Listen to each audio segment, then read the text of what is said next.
Hey, I'd like to welcome you to another episode of Mission Matters. My name is Adam Torres, and if you'd like to apply to be a guest on the show, just head on over to missionmatters.com and click on Be Our Guest to apply.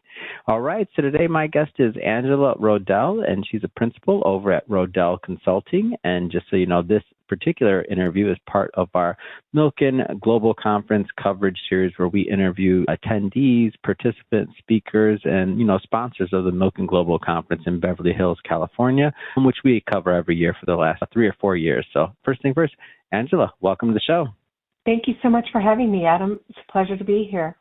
All right, so we got a lot to talk about here. So, of course, we're going to get into Rodell Consulting, also talk about stewarding sovereign wealth and, lessons learned and long-term thinking from the Alaska Permanent Funds. We got a bunch of things to cover here.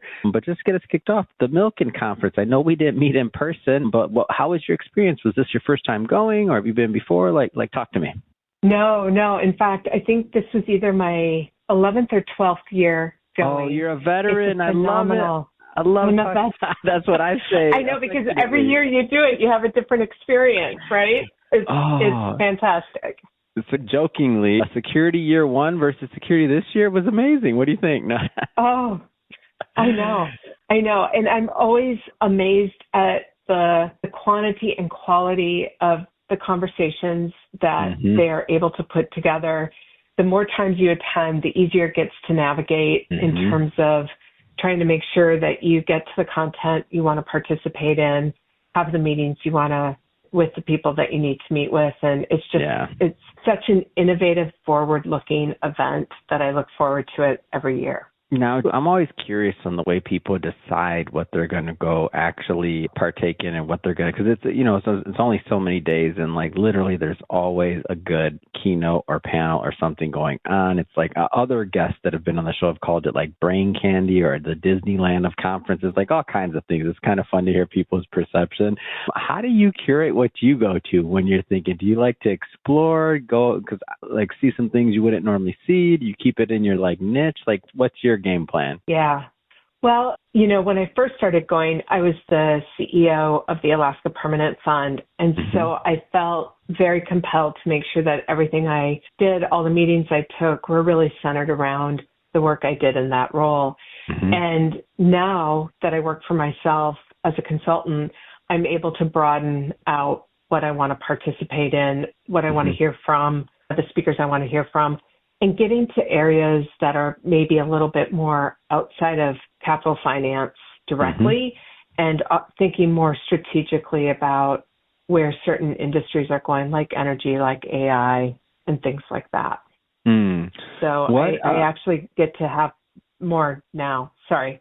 No, you're good. I love it. It's great to hear. It's like now of course, I'm sure you love the work that you did prior, but it's just a matter of now you get to explore a little bit more. It sounds like that's fun. And take some other meetings that maybe you wouldn't have been able to always have the moment to do so. So that's awesome. 11 years in. Let's switch up the conversation a little bit here. I do want to get into Rodell Consulting. So maybe talk a little bit about what you're working on present day. Yeah. So I work Rodell Consulting, still based here in Juneau, Alaska, which is where the Alaska Permanent Fund is also headquartered. So I stayed in Juneau after I left. And what I'm working on is I'm working on some big infrastructure projects. Alaska has a tremendous amount of infrastructure need.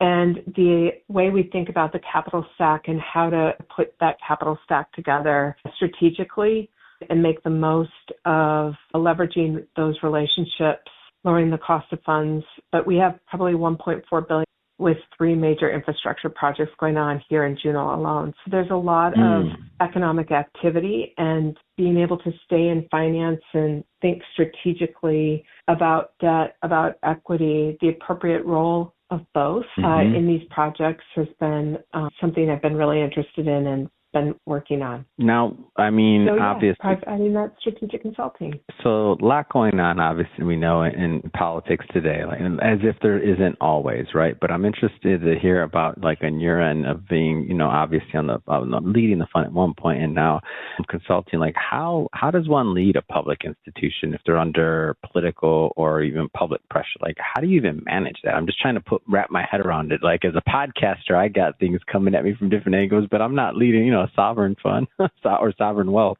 Yeah, I know. And I think this is something that we're talking more and more about because President Trump issued in February an executive order to start the plan for creation of a U.S. sovereign fund. So, just in terms of thinking about governance and the role politics plays in some of this, I think the need for transparency about thinking about purpose, about mission of these sovereign funds is really important. A lot of times, when we think about wealth management, we think about growing that wealth, but the purpose may be very different depending on who the customer is.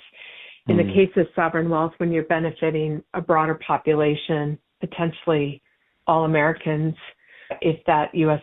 fund comes to fruition, really thinking through how it creates the most benefit and the most long-term return, not just in monetary terms, but in real programmatic returns, whatever that program is supposed to look like, and having that transparency of purpose that's going to carry it across different administrations. Here in Alaska, the Alaska Permanent Fund has weathered now, it's over 45 years old. It's weathered many different types of administrations. And having that transparency of purpose, I think, is what led to its success. That's interesting. And I guess taking it a step further, balancing fiduciary responsibility with public expectation, like what does that look like? Oh, I mean, Adam, I'm sure you can imagine if you watch the market at all, you'll see big swings.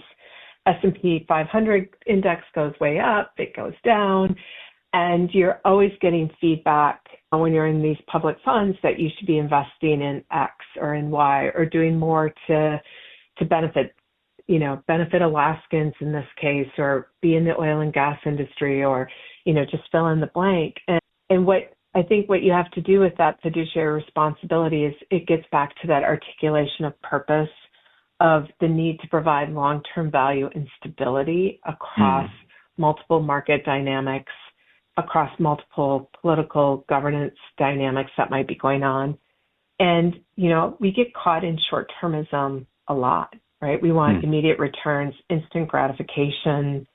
Maybe we want social impact with these funds. And so having the ability to engage with those expectations honestly, and then staying rooted in your core obligation, which is managing those assets prudently and independently, does serve the public interest over decades, not election cycles. And that's what I think is so important to be thinking about. What are you following right now? Like what excites you? And like what kind of trends? And this, by the way, this could be in finance, it could be related to funds, it could be related to technology, whatever. I'm just curious from your vantage point, because coming from, running something like Alaska Permanent Fund, a lot of things come across your desk, to having conversations and I shouldn't say but basically being at the forefront of what's interesting right now today regarding funds, which is if the, sovereign fund comes to be. Like what trends are you following, or what are you following? So I'm doing a lot of work in the energy space. I chair a nonprofit here in the state called Launch Alaska, which is an accelerator for energy innovations tech startup. And when you see what's happening in that space, especially with renewables or alternative sources of energy, and how we can deploy that in a meaningful way across a geography that's as diverse as Alaska, and then you start to tack on the needs of things like AI to that, and the data center needs, and how you power the data center needs. I think there's just so much opportunity for both investment and for innovation in this arena. And it's something that does excite me, because in a place like Alaska that has a lot of remote villages, areas, is not on the grid in the lower 48, as we say, looking at what the opportunity provides for a state like ours with a small population is tremendous. And I do get really excited about the equity that gets generated when we lean into solving the broadband tech desert that exists out there. And it exists in the United States. It exists up here. It exists down in the lower 48 in a lot of places. And being able to solve that in a meaningful, low cost, low energy way, I think is huge for the future. And so I get excited about that. Amazing. Speaking of the future, Angela, first off, this has been great having you on the show and learning more about your work and your perspective from running the fund and what you're following. But what's next? I mean, what's next for you? What's next for Rodell Consulting? Well, isn't that the magic question all the time? It is. I look at what's happening, and there's a lot of fear and concern right now about all the different things that are happening. But out of crisis comes tremendous opportunity. And for me, I think that there's going to be a lot of innovation and that there's going to be a lot of need for skills for people to come together, figure out how to collaborate effectively together, to get their institutions back to accountability and transparency and good governance. And so I'm excited to be a part of that and how we move forward, not just here in Alaska, but just more generally, because I think that's going to be so needed moving forward.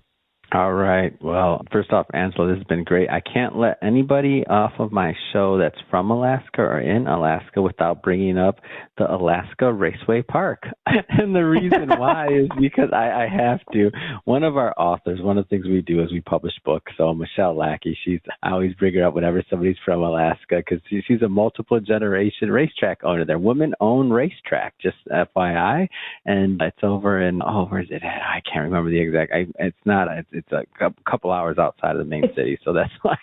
But Alaska Raceway Park. It's outside of Anchorage. I want to say it's up in the Mat-Su Valley. Yeah. I have to always give her a shout out because it's fun and it's amazing.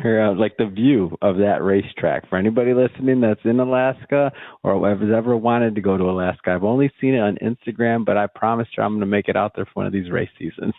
Yeah, you definitely have to come up.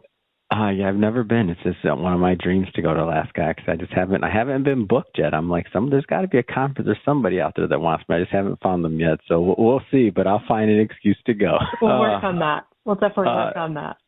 So, Angela, last thing as I derail your interview talking about Alaska Raceway Park, if somebody wants to follow up and if they want to connect and they want to learn more about Rodell Consulting, how do they do that? How do they connect with you and your team? Best way to get a hold of me is through LinkedIn. Just send me a message and we will connect up. I don't have a website, so that's the easiest way to find me. But I appreciate the shout out, Adam. Absolutely. And for everybody listening, just so you know, we'll definitely link Angela's LinkedIn to the show notes so that you can just click on it and head right on over and hit the connect button. And speaking of the audience, if this is your first time with Mission Matters and you haven't done it yet, hit that subscribe or follow button. This is a daily show. Each and every day we're bringing you new content, new ideas, and hopefully new inspiration to help you along the way on your journey as well. So again, hit that subscribe or follow button. And Angela, thanks again for coming on the show. Thank you.